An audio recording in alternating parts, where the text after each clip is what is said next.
Bienvenidas y bienvenidos a esta actividad que hemos nombrado el conversatorio sobre los cuidados. El título es así: Ciudades cuidadoras, desafíos y propuestas.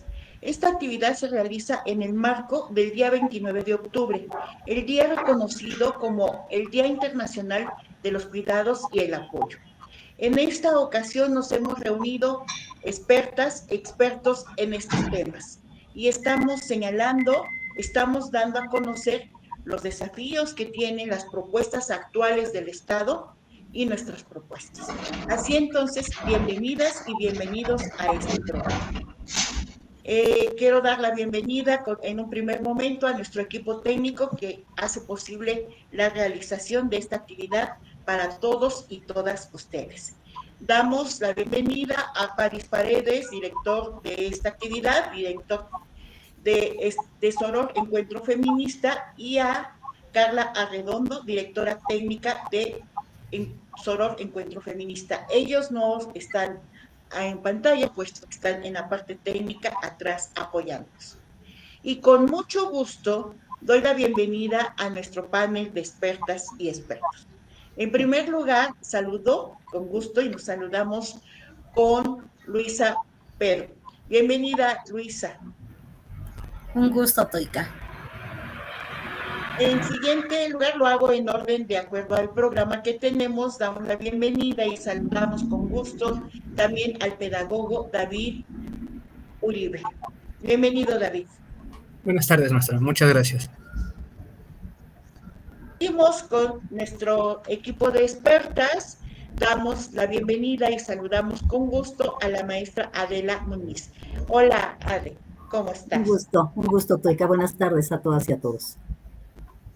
Enseguida saludamos y damos la bienvenida también a la maestra Claudia Serna. Hola, Claudia.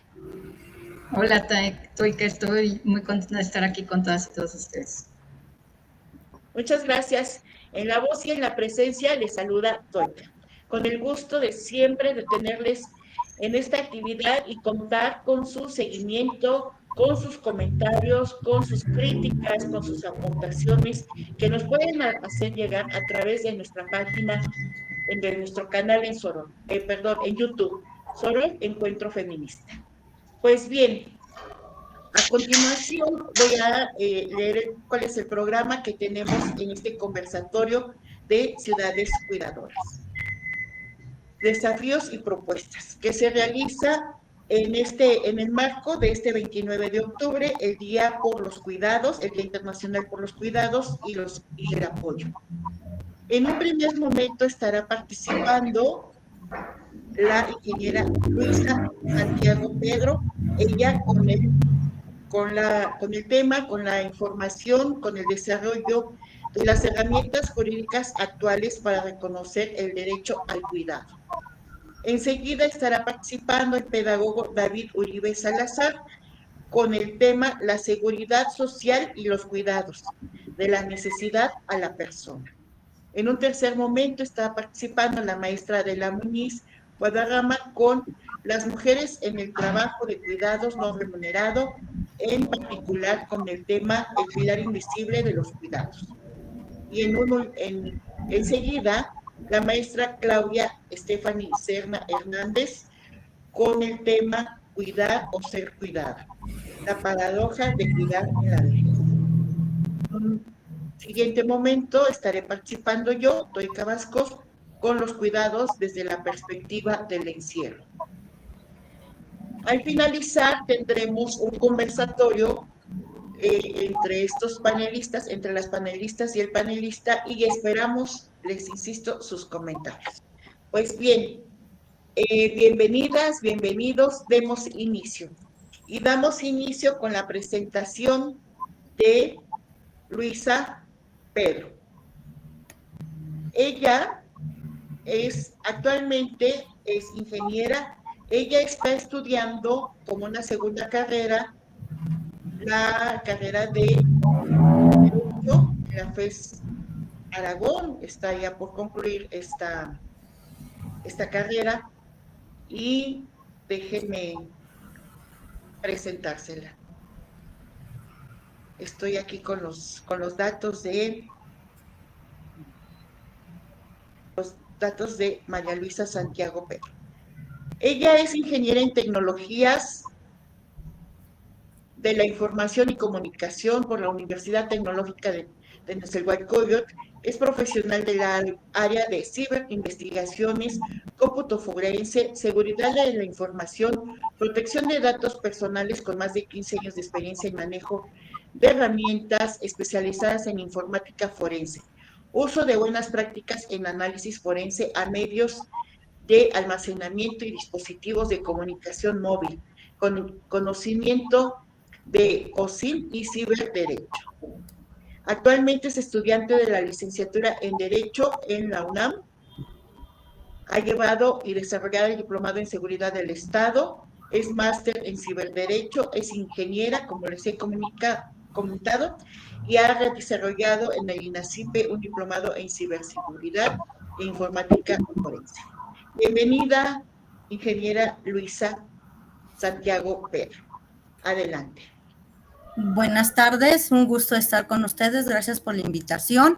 Bueno, como bien comentaba la distinguida maestra Toika, yo les voy a hablar de las herramientas jurídicas y hay muchos organismos a nivel, ¿no? Internacional, desde la ONU, contamos también con la Corte Interamericana de Derechos Humanos, la Comisión Interamericana de Mujeres, en relación con la Organización de los Estados Americanos, que han tocado el tema del derecho al cuidado o el cuidado como un derecho.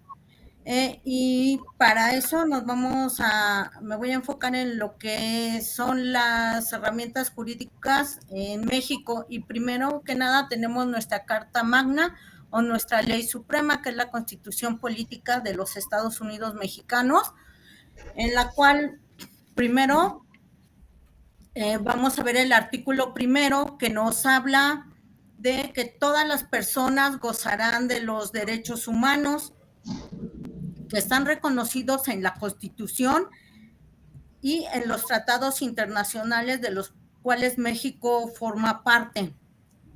También nos habla de que todas las normas relativas a los derechos humanos se interpretarán conforme a nuestra Carta Magna y a los tratados internacionales también, favoreciendo siempre a las personas con una protección amplia.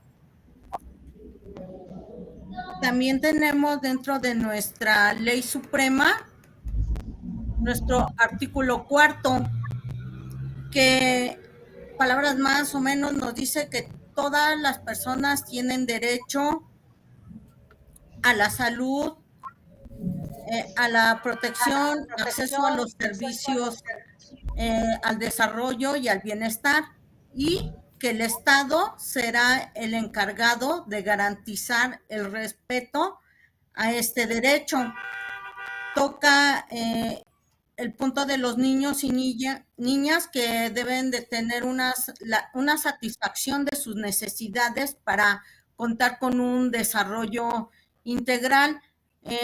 La gran parte de estos párrafos mencionados han sido reformados o adicionados conforme México ha ido formando parte de tratados internacionales.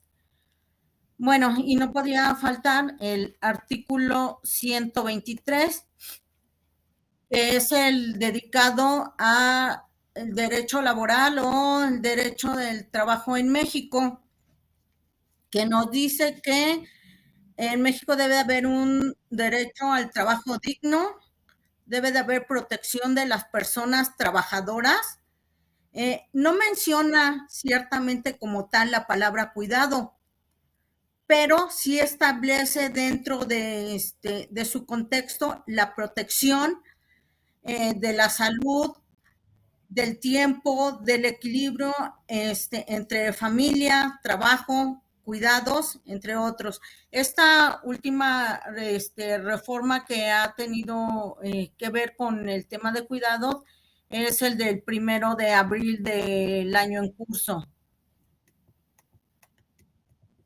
Bueno, vamos a ver también algunas constituciones a nivel estatal que van a estar relacionadas también con nuestra Carta Magna. Y primero voy a tocar lo que es la Constitución Política de la Ciudad de México, que en su artículo 9, en su apartado B, sí habla del derecho al cuidado, reconociendo que toda persona tiene derecho al cuidado, que las autoridades deben de establecer un sistema de cuidados que preste servicios públicos generales. Y algo muy importante que quiero destacar, que habla de las personas que realizan labores de cuidado y que no son remuneradas. Nos vamos a ir ahora al estado de Aguascalientes con la Constitución Política de este estado, la cual en su artículo 4 habla de la familia como base de la sociedad. Habla que la familia tiene derecho a la protección, del derecho de toda persona al cuidado digno y que el Estado es el encargado de garantizar el acceso a este. Como podemos ir observando, se van relacionando, ¿no? Todo se desprende de la Carta Magna, que ellos van incluyendo también dentro de la Constitución de cada estado. Y ahorita en la Constitución Política del Estado de Campeche, en su artículo 126, nos dice que toda persona tiene derecho al cuidado digno, que se sustente a lo largo de su vida, y menciona no solamente a ser cuidado, sino que también el derecho a cuidar. Habla de la relación compartida de hombres, mujeres, familia, la comunidad y el Estado en las actividades de cuidado, que estas son de interés público.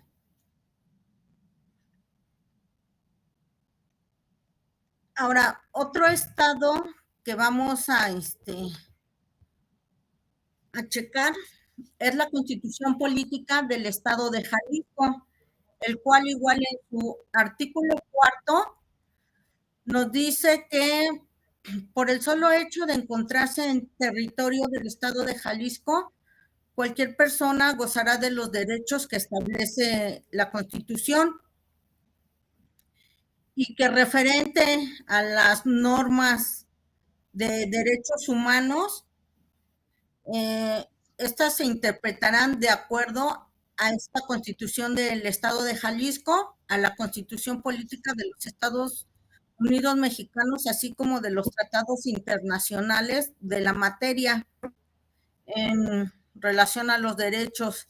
Ahora, tenemos aquí en el estado de Jalisco, dentro de su normativa o leyes, que ellos tienen una ley del Sistema Integral de Cuidados para el Estado de Jalisco, que primero, esta es de interés social y tiene como su objetivo primordial o principal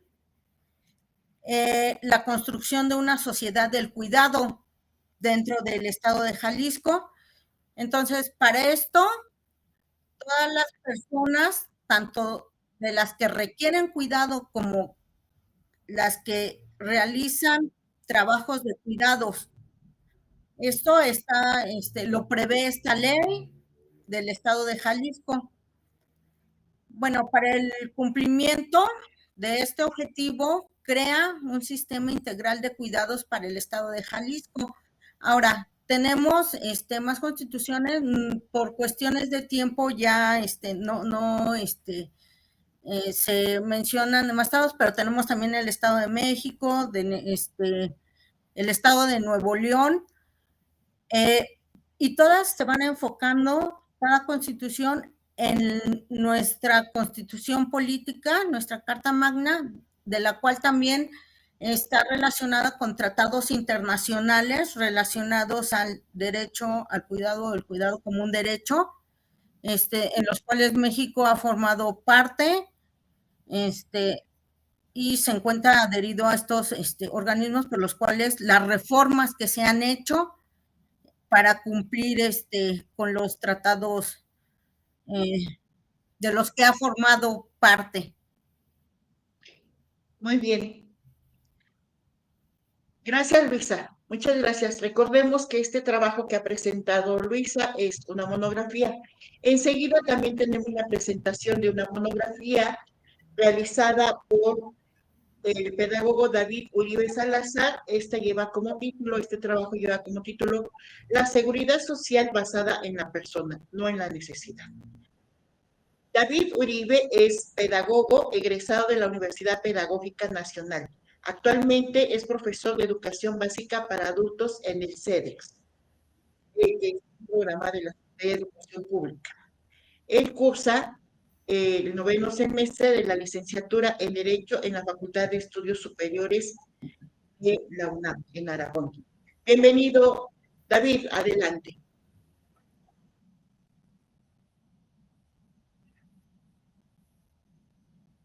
Con mi presentación. Bueno, el tema es la seguridad social y los cuidados de la necesidad a la persona.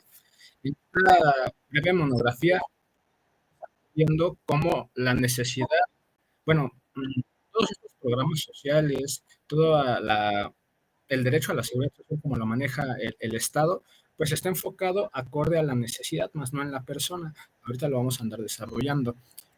Es algo que se debe de pulir, ya que pues nosotros somos seres cambiantes y nuestra condición como seres humanos, como personas, está pues en este proceso continuo.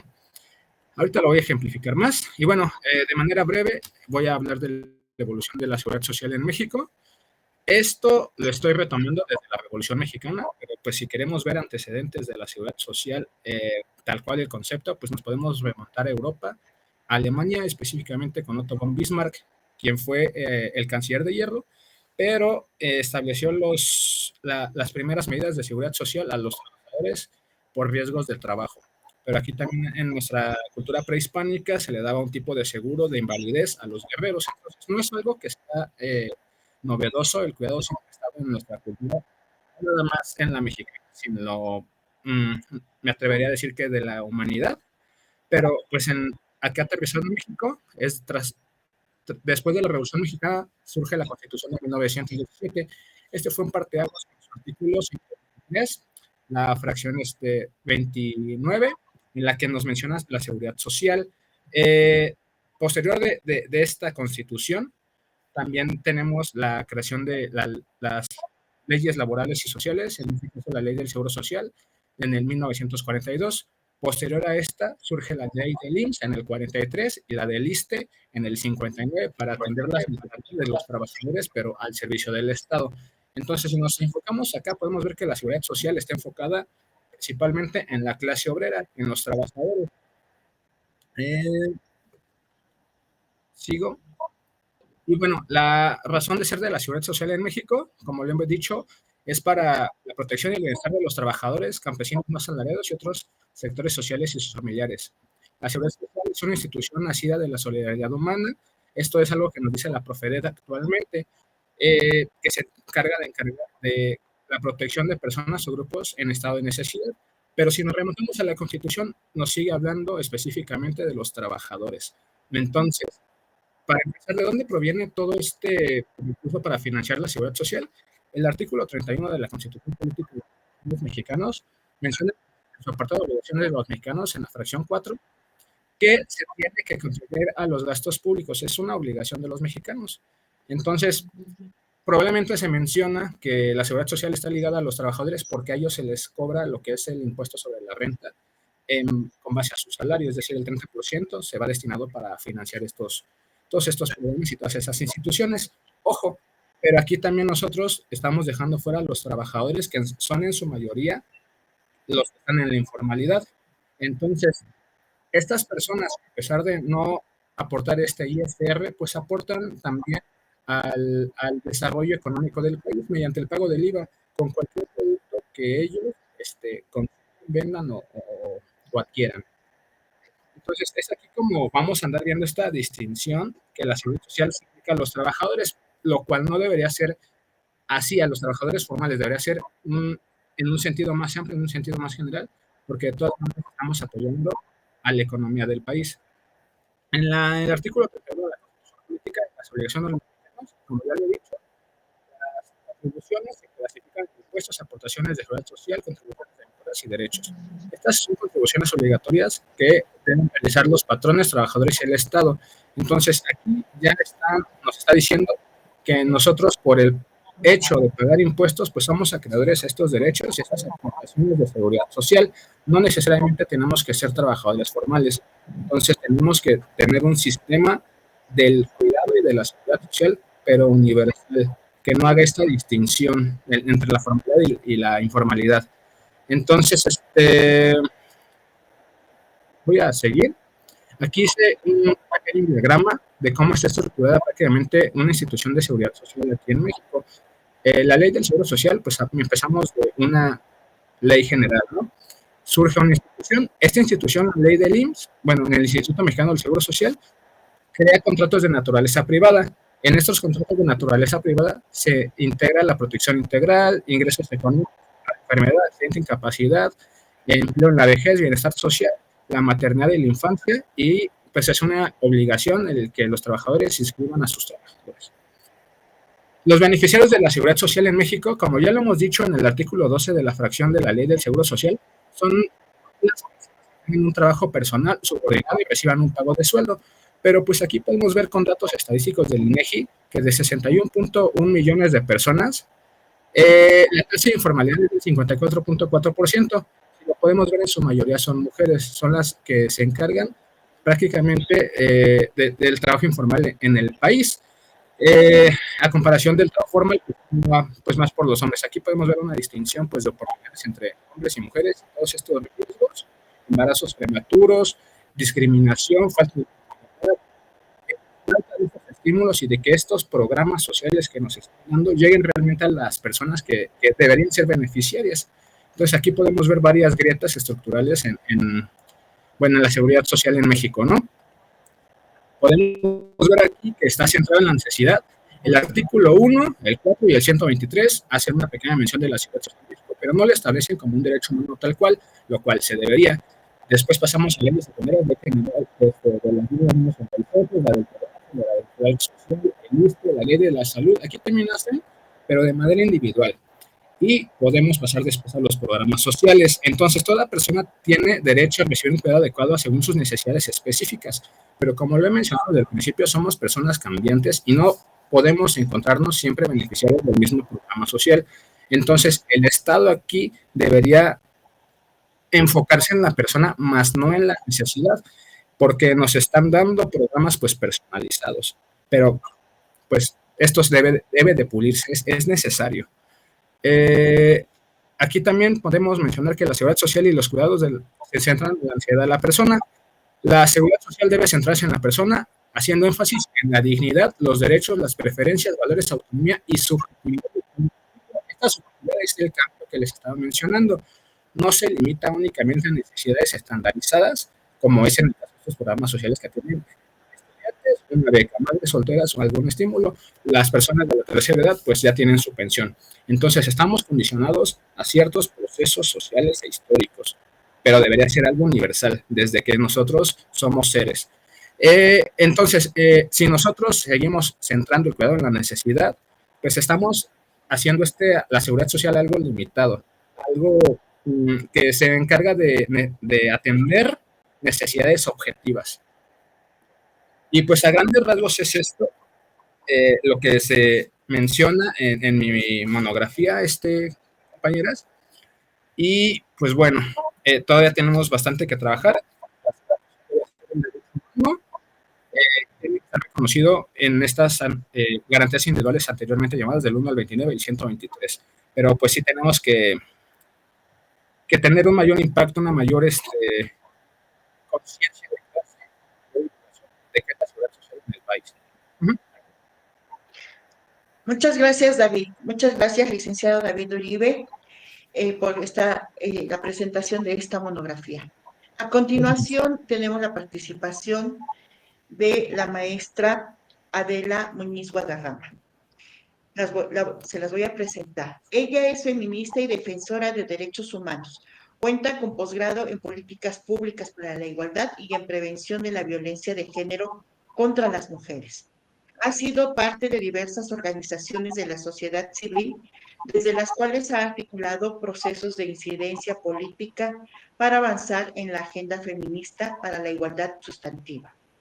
Ella se ha desempeñado como directora general del Programa de Asuntos de la Mujer y de la Igualdad entre Mujeres y Hombres en la Comisión Nacional de los Derechos Humanos. También se ha desarrollado como directora general adjunta de vinculación con organizaciones de la sociedad civil en la Secretaría de Relaciones Exteriores y como directora de la Unidad de Igualdad Sustantiva en la Secretaría de Economía en el Gobierno de la Ciudad de México. Fue becaria de la Fundación Freire Herbert y de la Fundación Ashoka con el proyecto Consorcio para el Diálogo Parlamentario y la Equidad. En el año 2015 recibió la medalla Omestihuat, otorgada por el Gobierno de la Ciudad de México, en reconocimiento a su trabajo para fortalecer la participación política de las mujeres.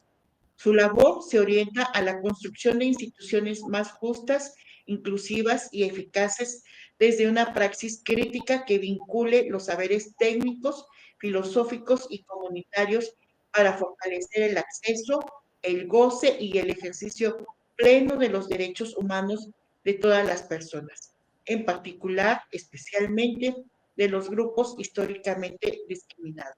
Bienvenida, maestra Adela. Adelante. Muchas gracias, Toika.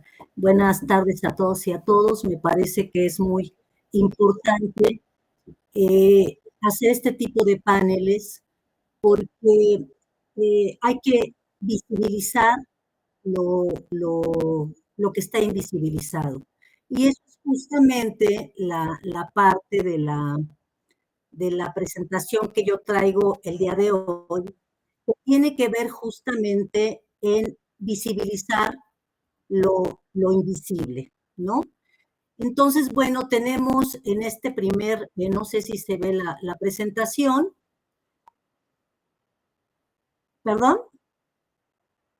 Sí, maestra Adela. Perfecto. Sí. Entonces decía que en esta presentación he puesto una primera imagen en la que tenemos a una mujer cargando al mundo y unas imágenes posteriores. ¿Qué significa esto? ¿Por qué empezar este diálogo con esta presentación? Me parece que lo importante aquí es entender qué es lo que está sucediendo con el tema de los cuidados y cómo hacemos de manera articulada una serie de acciones para que realmente podamos avanzar en el tema. Aquí me parece importante decir que es verdad que las mujeres no solamente sostenemos la mitad del mundo, sino sostenemos la economía en general y también la vida cotidiana, que tiene que ver con los temas de cuidados en todos los sentidos, cuidados de personas que requieren atención en una lógica naturalizada del amor romántico, ¿no? Es una característica que las mujeres deben hacer y bueno, así hemos pasado a lo largo de la historia. Es importante visibilizar y hablar de qué estamos hablando cuando hablamos de los trabajos de cuidados y aquí es importante decir que yo me voy a centrar el día de hoy en el trabajo de cuidados no remunerado. Ese trabajo que hacemos todos los días las mujeres que tiene que ver con alimentar, vestir, acompañar, educar, que tiene que ver con limpiar, con lavar, con cocinar, porque bueno, si alimentamos no siempre cocinamos, a veces compramos, entonces tiene que ver también con lavar, cocinar, hacer compras, administrar el hogar para que funcione, atención a personas que requieren cuidados, escuchar, contener, aquí puedo meter, por ejemplo, a los adolescentes, ¿no? Que es un proceso de la vida en donde necesitan acompañamiento, escucha y son generalmente las mujeres, las que están en casa, las que están haciendo este trabajo. Necesitamos gestionar también citas para tener imprevistos médicos. Normalmente somos las mujeres las que llevamos a los hijos e hijas a la vacuna, a las personas con edad avanzada, que sacamos las citas para atender a una persona que tiene algún tipo de discapacidad. Y además somos parte de redes de apoyo, y si nuestra amiga o vecina nos pide que por favor cuando vayamos al mercado le llevemos las tortillas a su papá que está solo en casa, también lo hacemos. Y además de todo esto, gestionamos necesidades barriales, es decir, nos involucramos con estas cosas que tienen que ver con la comunidad, que tienen que ver con la colonia, que tienen que ver con la seguridad. Y ahí estamos las mujeres sosteniendo este tipo de cosas que están invisibles. Este tipo de trabajo que realizamos las mujeres se llama trabajo de reproducción social. Y yo aquí quiero rescatar a dos autoras que a mí me encantan, que yo recuperé mucho en mi trabajo de final de posgrado, que son Silvia Federici y Laura Paustasi.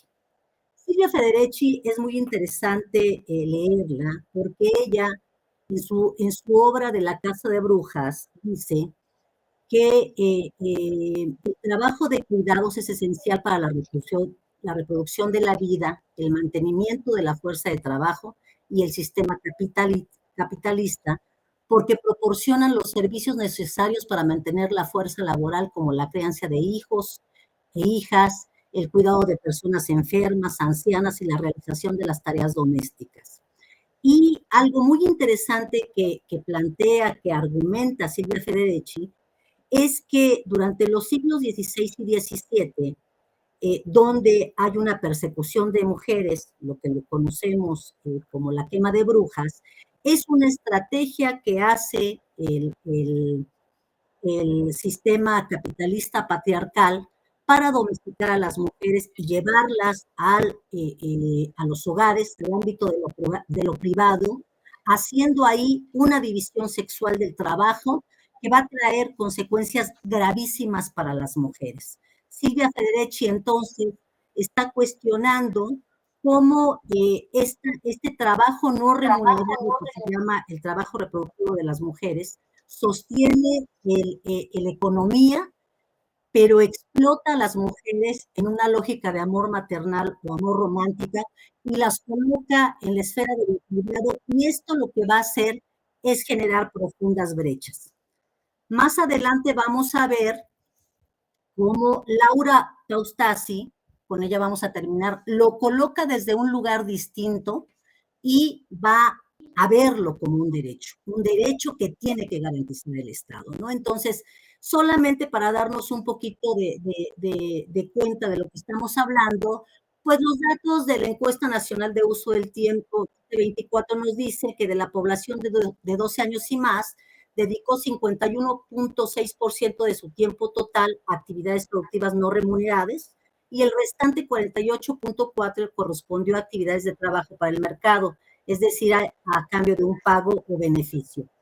Las mujeres, en comparación con los hombres, dedicaron el doble de su tiempo total de trabajo a las actividades no remuneradas, es decir, al trabajo doméstico, de cuidados, comunitario y voluntario, lo que significó un 66.8% de las mujeres frente a un 33.2% de los hombres. ¿Qué pasa con esto? Pues que el resultado de la división sexual del trabajo de este sistema capitalista patriarcal asocia lo femenino con el cuidado y lo masculino con la producción, esta producción que va a ser pagada. Entonces, la división sexual del trabajo que identifica perfectamente Silvia Federici ha traído a las mujeres la doble y triple jornada laboral para quienes trabajan también fuera del hogar, la pobreza de tiempo de las mujeres para el ocio, la formación, la participación política o el autocuidado, la precariedad laboral con trabajos a tiempo parcial, trabajos informales, con menores salarios y pensiones, debido a interrupciones por cuidados o por embarazo, una brecha salarial importantísima que también hay mucha estadística al respecto, pero tenemos poco tiempo para abordarla. Por supuesto, los techos de cristal que no podemos romper las mujeres y la fuga de talentos porque muchas mujeres pues no pueden desarrollarse por esta división sexual del trabajo que naturaliza el trabajo de cuidados a costa de los cuerpos de las mujeres. Sin embargo, también es importante detenernos aquí y un poco recuperar lo que ha dicho nuestro compañero, de que no todas las personas cuidan igual y no todas las personas tienen necesidades iguales. Entonces, el trabajo de cuidados no remunerado que mayoritariamente realizan las mujeres no impacta a todas las mujeres por igual. La mirada interseccional, que es la que plantea Laura Pautasi, es crucial para desentrañar cómo se superponen y potencian las diferentes experiencias de opresión de las mujeres. De acuerdo a esta autora, la organización social del cuidado es profundamente desigual y las políticas públicas o la falta de ellas impactan de forma diferenciada, creando circuitos de vulnerabilidad donde se cruza la etnia, la clase y el territorio. Aquí vamos a ver rápidamente algunos ejemplos muy concretos. Una mujer con casa propia versus una mujer en situación de hacinamiento.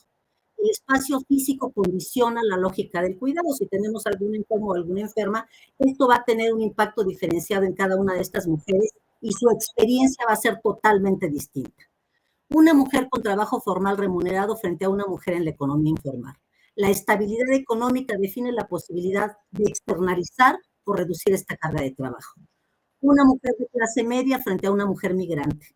El privilegio de la nacionalidad puede situarla en extremos opuestos de las cadenas globales de cuidados, donde ya sabemos que están las mujeres racializadas, que están las mujeres pobres, que están las mujeres en estado de migración, etc. Una mujer casada con red familiar de apoyo o una mujer jefa de hogar sin red.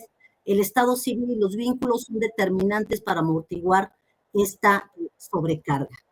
Y aquí es importante pensar un poco qué hacemos y recuperar lo que nos han dicho en los diferentes foros y que yo suscribo de manera importante, ¿no? Y tenemos que cambiar el paradigma. El paradigma de la corresponsabilidad individual y familiar, en donde los hombres deben estar en el centro del cambio.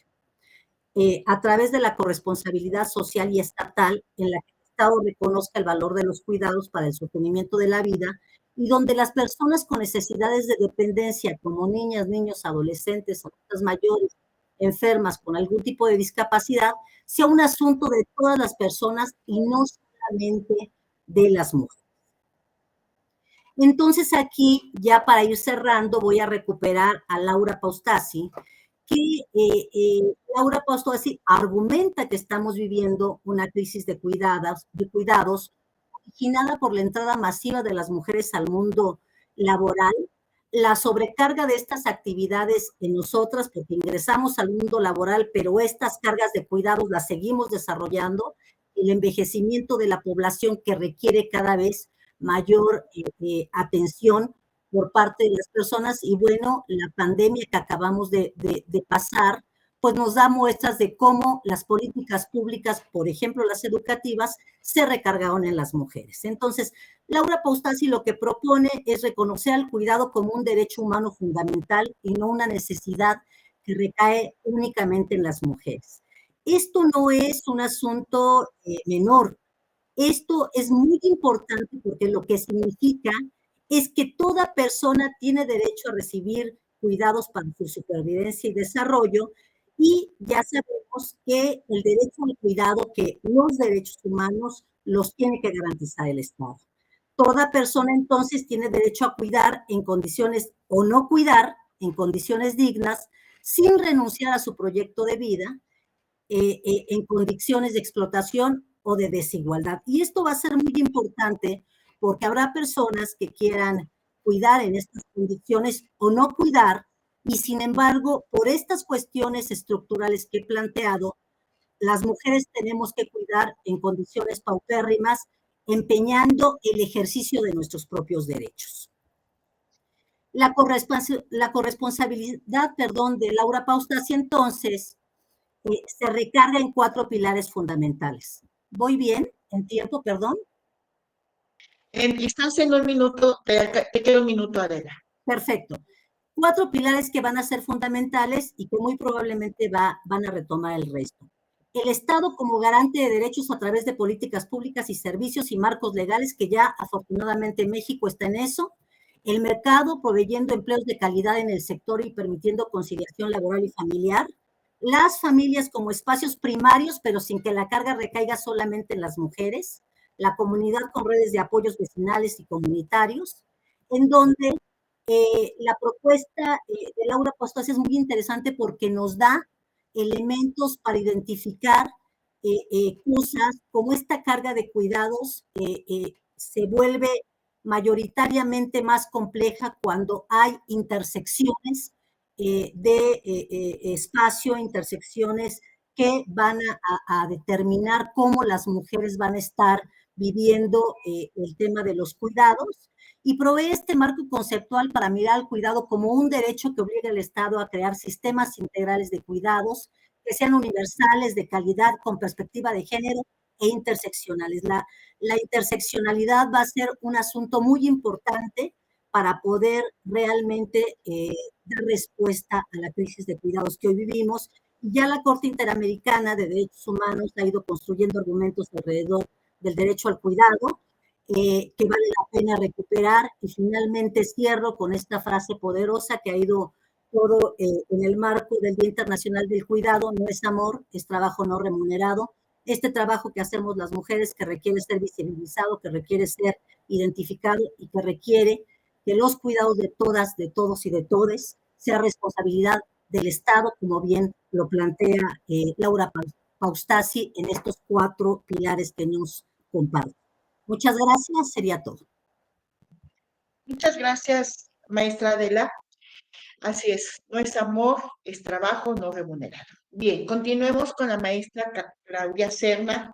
Ella nos presentará su participación, está titulada Cuidar o ser cuidada, la paradoja del cuidado en la vejez. La maestra Claudia Serna es, en su formación, licenciada en Historia por la Universidad Michoacana y maestra en Demografía por la Universidad de París-Ouest en la ciudad de París, Francia. Durante este periodo realizó sus prácticas profesionales en el Instituto Nacional de Estudios Demográficos de ese país. Ella cuenta con varios años de experiencia laboral en la administración pública en Michoacán, en la Ciudad de México y en el gobierno federal. Desde hace 10 años ha trabajado en diferentes áreas relacionadas con la prevención y la erradicación de la violencia contra las mujeres. En el año 2023 obtuvo el grado de especialista de estudios de género por la UNAM y recientemente obtuvo el grado de licenciada en Derecho por la Universidad Tec Milenio. Ha realizado investigaciones sociodemográficas que se centran en el análisis del fenómeno de la violencia contra las mujeres, la categoría de jefatura del hogar a partir de la teoría de género y sobre las mujeres adultas mayores. Actualmente es presidenta de la Asociación Civil Brecha Cero y forma parte de un despacho jurídico enfocado en el litigio de casos de violencia contra las mujeres, sus hijas e hijos. Bienvenida, maestra Claudia Serna.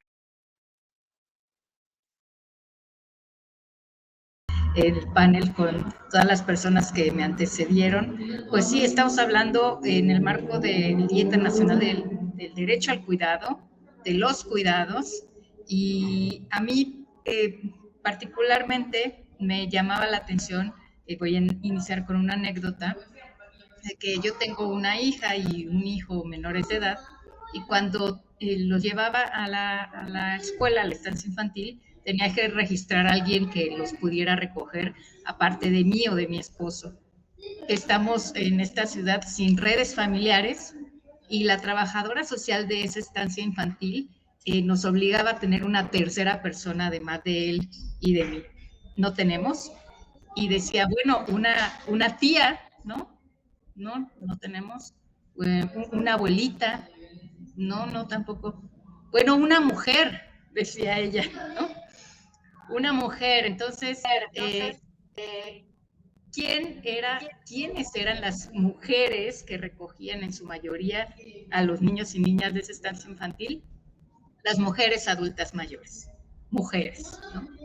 Entonces, por supuesto que esto me llamó la atención y entonces cuando tuve la oportunidad de hacer un estudio sociodemográfico, me centré en las adultas mayores, ¿no? Porque me llamaba la atención de que se supone que la vejez, desde un punto de vista de los países con mayor ingreso económico, pues tienen derecho a una jubilación dorada, le llaman como una etapa dorada de la vida, donde puedes descansar después de todos los años de trabajo.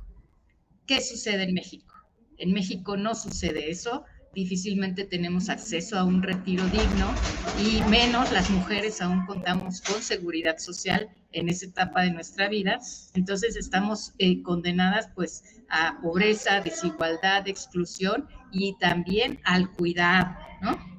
Las familias, la sociedad nos ven en esta etapa de la vida disponibles, ¿no? Por así decirlo. Entonces nos encargan esta tarea tan importante que es el cuidado de personas desde niños y niñas recién nacidas hasta otras personas adultas mayores. Entonces, recurro a una encuesta que es importantísima en México y en el mundo, porque en América Latina es la primera encuesta de cuidados, que es la ENACIC, que se llama, bueno, su nombre indica, Encuesta Nacional para el Sistema de Cuidados. Esta fue hecha en 2022 y bueno, yo lo que obtuve fueron resultados interesantísimos, la verdad.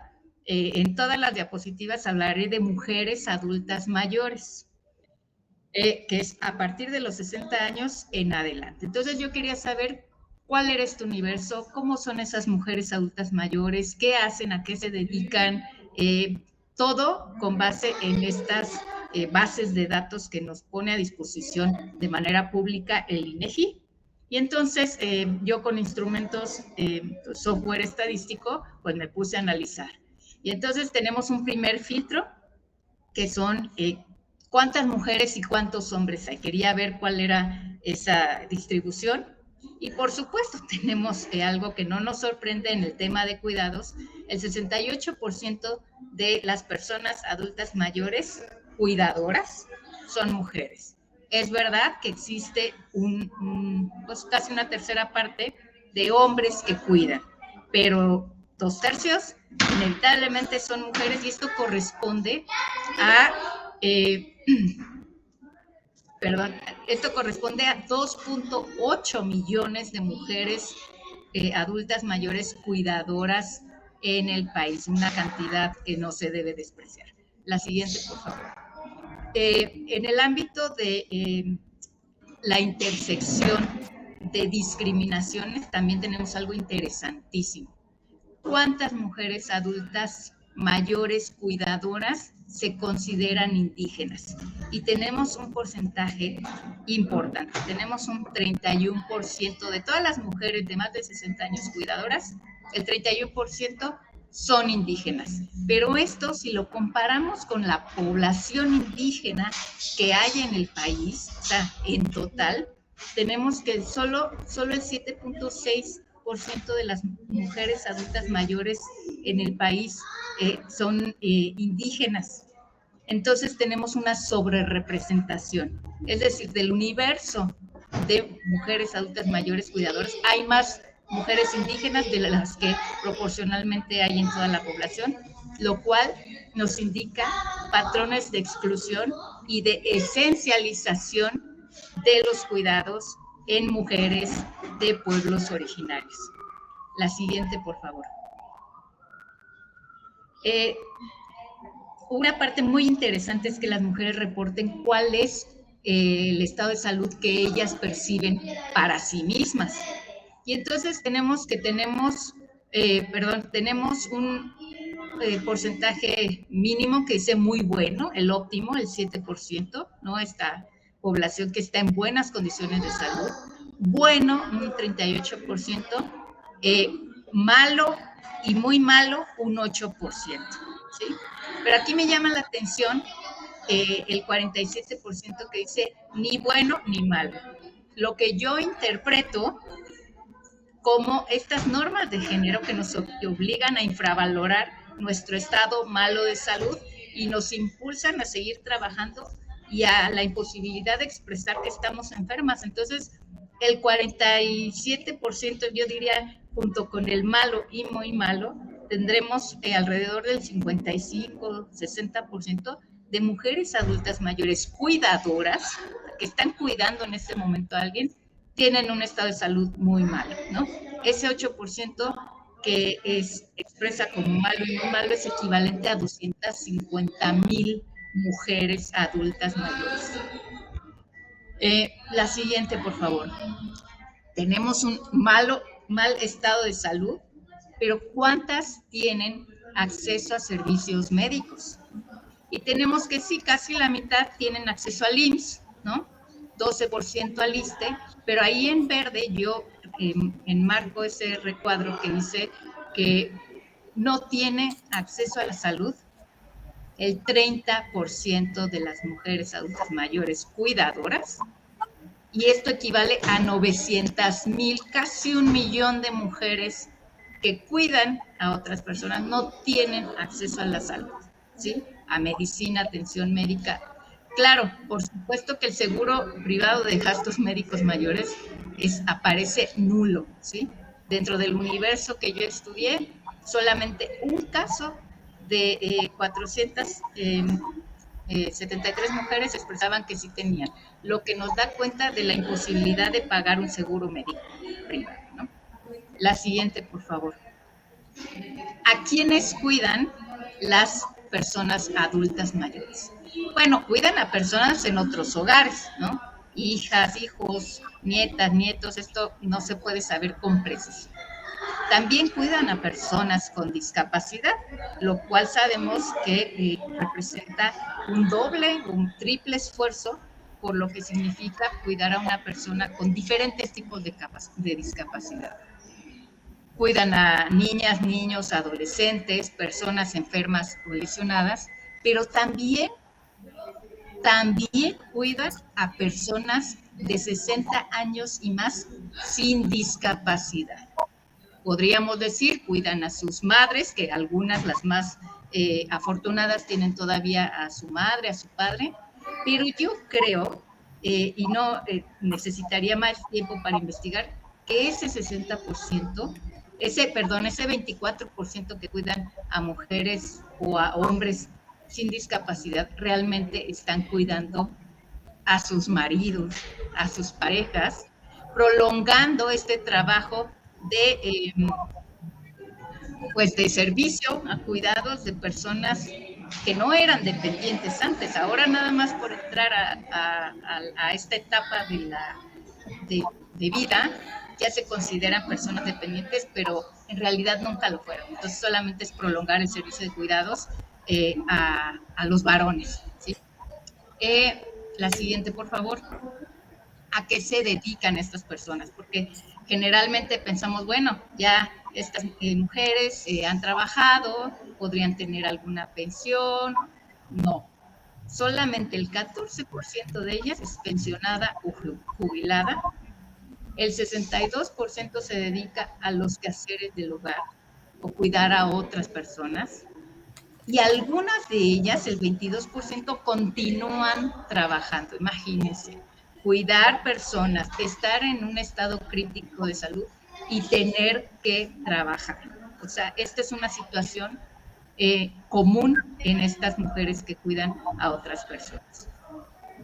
Además, estas mujeres que respondieron que solo, digo entre comillas, se dedican a los quehaceres del hogar, no manifestaron dedicarse a alguna otra actividad económica, porque generalmente nos han dicho que el trabajo de cuidados no debe ser remunerado, ¿no?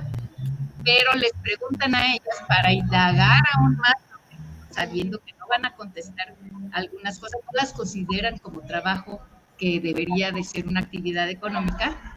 Les preguntan a esas mujeres, bueno, ¿usted vende productos? La siguiente, por favor, la siguiente diapositiva. Y entonces ahí vemos todo el diagrama de esas personas que responden, ay, es que sí, efectivamente yo realizo labores del campo o crío animales, pero no lo habían contestado como una actividad económica. O venden productos o hacen algún producto para vender o ayudan. Entonces sí son personas económicamente activas, ¿sí? Que ni siquiera el INEGI en los principales resultados las considera ya para poder hacer sus estadísticas globales de la actividad económica de las mujeres cuidadoras en el país, pensando que ya no trabajan remuneradamente. Trabajan remuneradamente y trabajan no remuneradamente en los cuidados. La siguiente, por favor. Les preguntan a aquellas mujeres que no han ingresado al mercado laboral remunerado por qué no lo han hecho. Y bueno, el 40% dice que se ha dedicado siempre a los quehaceres del hogar, ¿no? O sea, el destino de ellas fue cuidar a otras personas, trabajar en la casa, ser ama de casa. También han dicho 18% que no lo han necesitado, ¿no? Que no lo han requerido. El 12% dicen que tienen que cuidar a sus hijas y a sus hijos de otros familiares. Entonces ahí tenemos un anclaje, un candado que evita que las mujeres ingresemos al mercado laboral, que son los cuidados. Pero ahí marco yo en un recuadro algo que me llama muchísimo la atención y me molesta mucho. Su pareja no la ha dejado trabajar en el 22% de los casos, ¿no? Lo que provoca evidentemente una dependencia económica de la pareja. Y bueno, ya nos ha dicho Silvia Federici, que citaba muy bien Adela, el patriarcado del salario es mantener a estas mujeres trabajando para generar capital, para que los obreros puedan tener lo suficiente para poder salir a trabajar y generar riqueza para otras personas, los patrones en general. La siguiente, por favor, ya para ir cerrando. ¿Cuál es la situación económica de estas mujeres adultas mayores cuidadoras? Bueno, el ingreso mensual de los hogares donde viven ellas asciende entre 3,600 y 6,100 pesos, ¿sí? El 49% de estas mujeres cuidadoras viven en ese rango. O sea, pueden tener un ingreso desde 0 hasta 6,100, lo cual está evidentemente por debajo o sobre la línea de pobreza en este país. Las mujeres cuidadoras adultas mayores son pobres en la mitad de las ocasiones. Pero aún más crítico, y la siguiente diapositiva, es un extracto, si me ayudan con la siguiente diapositiva, por favor. Gracias. Es un extracto de una gráfica mucho más grande, pero para quienes no estamos familiarizados con la demografía puede ser un poco difícil, pero quería extraer porque fíjense que es muy reveladora esta parte, ¿no? Si ponemos el ingreso de hasta 3,600 pesos, tenemos ahí un porcentaje de la población que gana hasta eso, pero ¿en cuántas personas se dividen esos 3,600 pesos mensuales? En un integrante, que es ella misma, la adulta mayor, el 13%. ¿Sí? Pero los 3,600 se tienen que dividir entre dos integrantes, el 35% de las ocasiones.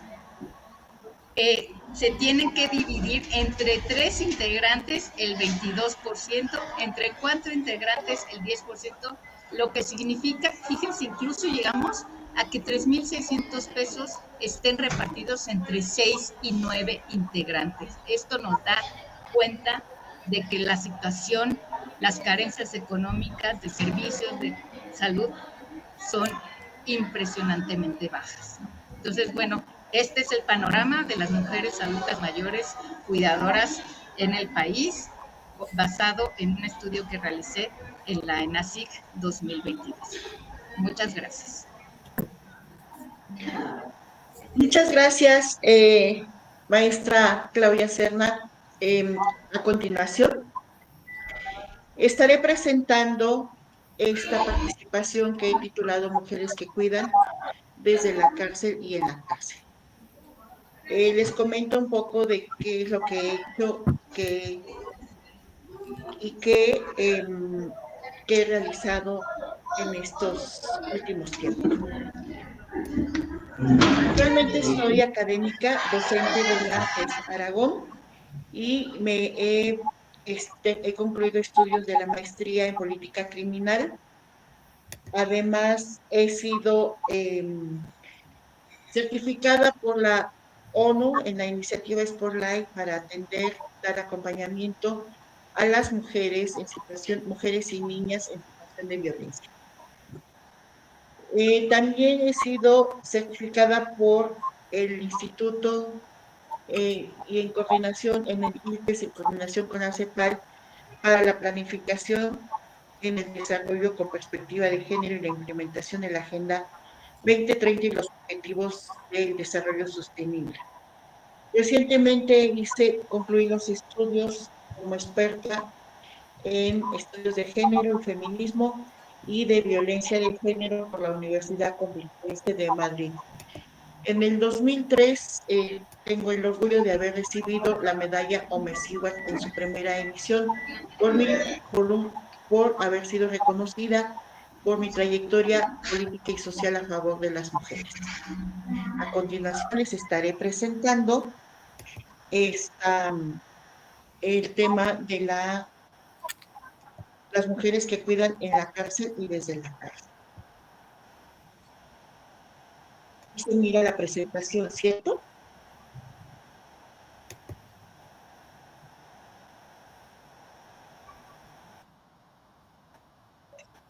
Tenemos como antecedente, ya lo ha señalado la compañera de la monografía, tenemos el antecedente de la Ciudad de México a la Constitución Política desde el 2017, en el 9 y 11, lo que se desarrolló como ya el derecho al cuidado. El derecho a ser cuidado o cuidada, el derecho a cuidar y al autocuidado. En la Ciudad de México se han desarrollado diferentes ámbitos, desde la academia, desde el gobierno de la Ciudad de México, desde la sociedad civil, con esta publicación que contiene Somos del descuido de los cuidados.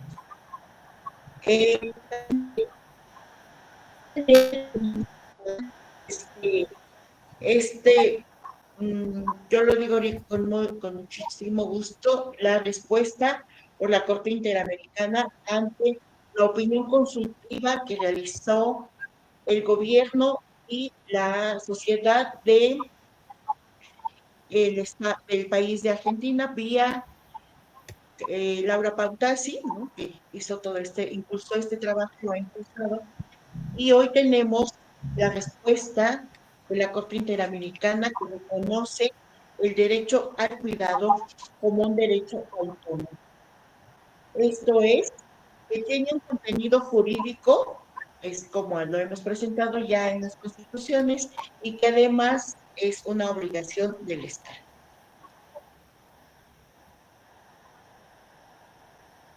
Y entonces, para hablar de la aplicación de esta Constitución, recurro en un primer momento a esta obra que tiene siglos, que se dice que es de autor o autora desconocida, que se llama El martillo de las brujas, y también esta obra conocida en la comunidad que ha sido desarrollada por Lombroso, La dona delincuente. En ambas obras se pinta a la delincuente como una coqueta, como una mujer disoluta, como una mujer incluso que tiene una conducta que puede ser criticable, ¿no? En estas obras, las mujeres, se dice en general, y la criminología lo reconoce como el nacimiento de la criminología, donde se señala a las mujeres que cometen delitos como las que, pues, es difícil que lleguen a la sanción porque se escapan de la autoridad, se escapan de los policías, se escapan porque les coquetean. Cuando las van a detener, les coquetean, los sobornan y bueno, entonces las mujeres pocas llegan a la cárcel. Sin embargo, sabemos que las mujeres sí están en la cárcel y sabemos que quienes han sido castigadas de manera muy grave y sus derechos, por tanto, violentos. Entre los documentos que he consultado para realizar esta investigación, tengo al Censo Nacional del Sistema Penitenciario Federal y Estatales del 2025, de reciente publicación.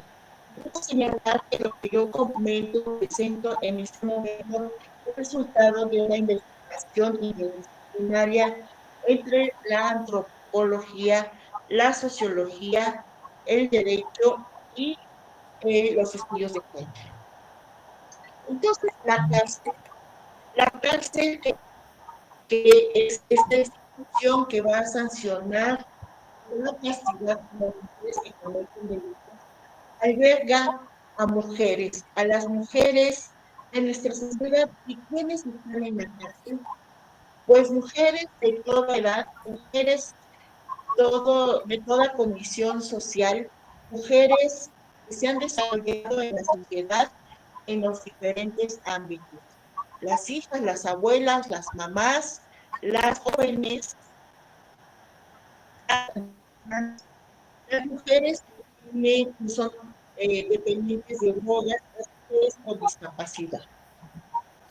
Pero también, como podemos ver en esta fotografía, es acompañada de hijos e hijas.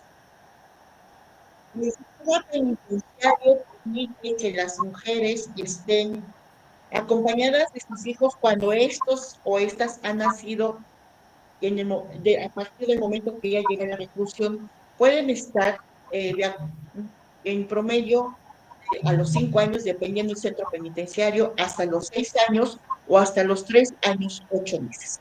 En este momento, en la cárcel de Santa Marta Catitla, la que está ubicada en la alcaldía Iztapalapa de la Ciudad de México, se encuentran en reclusión 1,464 mujeres. De ellas, en números más o menos, 36 de estas mujeres son madres. Por lo tanto, tienen acompañándoles a 36 pequeños, a 36 hijos e hijas.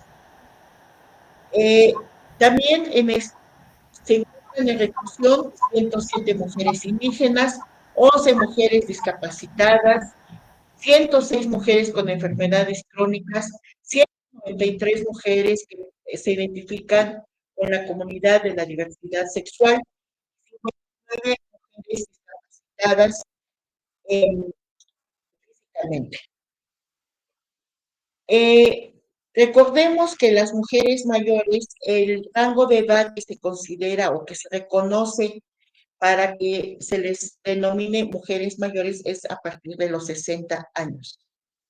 Entonces, de estas mujeres que se encuentran en la cárcel, la pregunta que nos hacemos es, ¿quiénes necesitan cuidados? ¿Quiénes proveen cuidados? Y repasamos. Estas mujeres que están en situación de reclusión necesitan cuidados, sí. Hay mujeres ancianas, mujeres con discapacidad física y con discapacidad psicosocial, mujeres que están con enfermedades crónico-degenerativas. Para ello, es que la investigación ha revisado cómo se gestionan los cuidados para las mujeres que están en la reclusión. En primer lugar, la institución debe de salvaguardar la integridad física y mental de las mujeres que están en la reclusión. Entonces, estas mujeres reciben, pero no lo suficiente, insumos para el cuidado personal. Jabón de baño, a veces champú, a veces toallas light, toallas femeninas también son escasas y medicamentos. Los medicamentos también son escasos. Para las mujeres de la tercera edad casi no hay nada. Y para las mujeres madres, Pues ellas se organizan de una manera muy particular. Las mujeres que son mamás, por ejemplo, que algunas pueden tener a sus hijos durante la reclusión, otras atienden a sus hijos a la distancia. Los atienden a sus hijas e hijos a la distancia. Los días de visita llegan las niñas, los niños, acompañados principalmente de las abuelas, muy pocos por los padres. Como lo han señalado las colegas que han participado anteriormente, quienes principalmente están cuidando, pues están en los cuidados son las mujeres. Las otras mujeres, hay niños y niñas que no pueden quedar en las manos, al cuidado en las manos del padre, porque éste está ausente, la madre está en la cárcel, entonces, y tampoco tienen redes familiares de apoyo. Entonces, estos niños a veces son cuidados, estas niñas, por las vecinas. Existe también el modelo de que los niños y las niñas que no tienen familiares cercanos, pues vayan a las instituciones donde permanecen mientras la madre está en la... Pero llama la atención una actividad continua, una actividad diaria que se da dentro de la casa.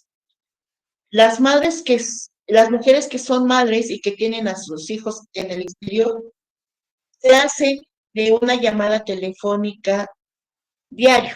Entonces, ellas se organizan de tal manera que donde se encuentra la cabina de teléfono, que en la cárcel todavía hay cabinas de teléfono, y se cuenta con tarjetas para la llamada telefónica, hacen una fila y llevan un orden. En este orden cuentan con 10 minutos para su llamada, sin interrupciones, sin cortes, y entonces se comunican con sus niños, sus niñas, y las preguntas con las que inician la conversación es, ¿ya comiste? ¿Ya hiciste la tarea? ¿Cómo te fue en la escuela? ¿Ya no estás enfermito? ¿Qué has hecho? Es el cuidado que las madres proveen, al igual que las que están en reclusión, al igual que las que están en la libertad. Esto genera grandes niveles de ansiedad entre ellas, depresión, por no aprender como quisieran hacer. Pero además, recordemos que las mujeres cuando caen a la reclusión, cuando caen al encierro, son doblemente estigmatizadas. En un primer momento, porque no han cumplido con su papel de cuidadoras, de acompañantes, y tampoco han cumplido con su papel, con los otros papeles, con el papel de esposa, además el de madre. Pues bien, en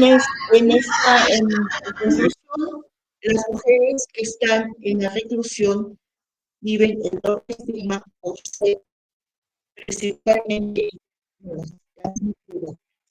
las mujeres que están en la reclusión están en todos sus momentos de la vida. Las vemos que hay mujeres que están en todos los momentos de la vida. Las ancianas, las mujeres en edad productiva, las mujeres en edad reproductiva. Muchas gracias.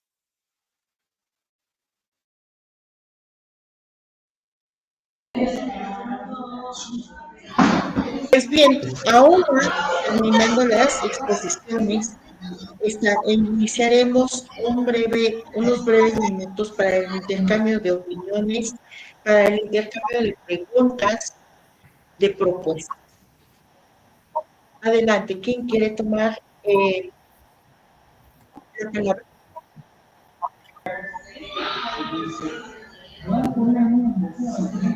Me gustaría comentar un poco sobre cómo es que hemos vinculado los cuidados con la seguridad social. La propuesta, que es la propuesta de presentar la monografía, sobre todo de el compañero pedagogo David Uribe, tiene que ver con esta propuesta de reconocer el cuidado como trabajo y por lo tanto que la persona que está desarrollando este trabajo acceda a la seguridad social. Pero también sabemos que una de las propuestas que han presentado aquí, que hemos presentado de manera desde diferentes ámbitos es la redistribución de los cuidados. ¿Quisieras comentar algo, Adela, al respecto?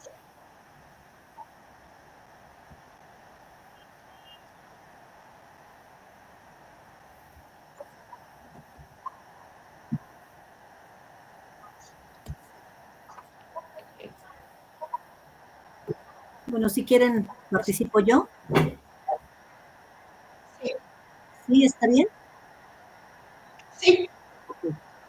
Bueno, primero agradecerles a cada una de las personas que estuvieron participando. Me parece que nos damos mucha información que desde los espacios donde nos desarrollamos nos permite incorporar algunos datos y algunas miradas sobre el particular. Yo creo que es el gran tema, la crisis de los cuidados, y yo quisiera recuperar solamente que es importante sacar el tema de los cuidados de lo privado y llevarlo a lo público como un derecho que implica, sí, el derecho al cuidado, que tiene varias aristas, digamos, ¿no?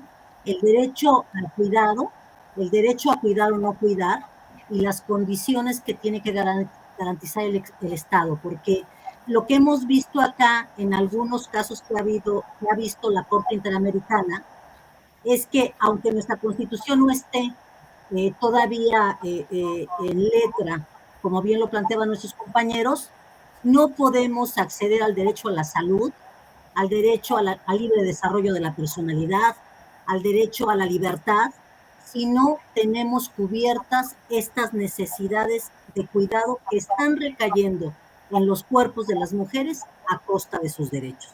Y en concreto, sobre la monografía, sobre la intervención que nos trae Claudia, muy interesante, sobre las mujeres de la tercera edad, yo creo que hay políticas como la política del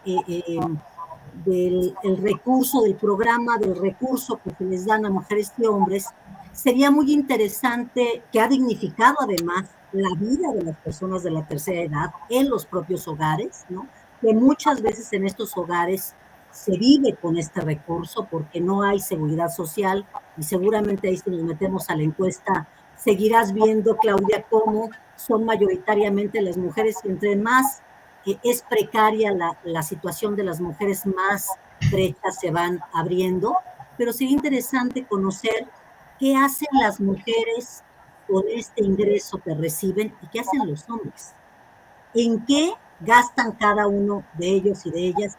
Porque lo que es cierto es que estamos en la informalidad, lo que es cierto es que estamos sin seguridad social, lo que es cierto es que no alcanzamos a jubilarnos porque hay muchas cosas que tienen que ver con los temas de cuidados que se recargan en nosotros, y eso tiene un impacto en la pobreza de miles de mujeres en el mundo, no solamente en México, ¿no? Entonces, y con respecto al tema de las mujeres que viven en reclusión, a mí me gustaría saber qué pasa con los padres de estos menores, si hay, si no hay, ¿no? Si hay redes de apoyo, cómo hacemos como política que estas mujeres no sean abandonadas por sus familias, porque sabemos que este estigma es lo que provoca.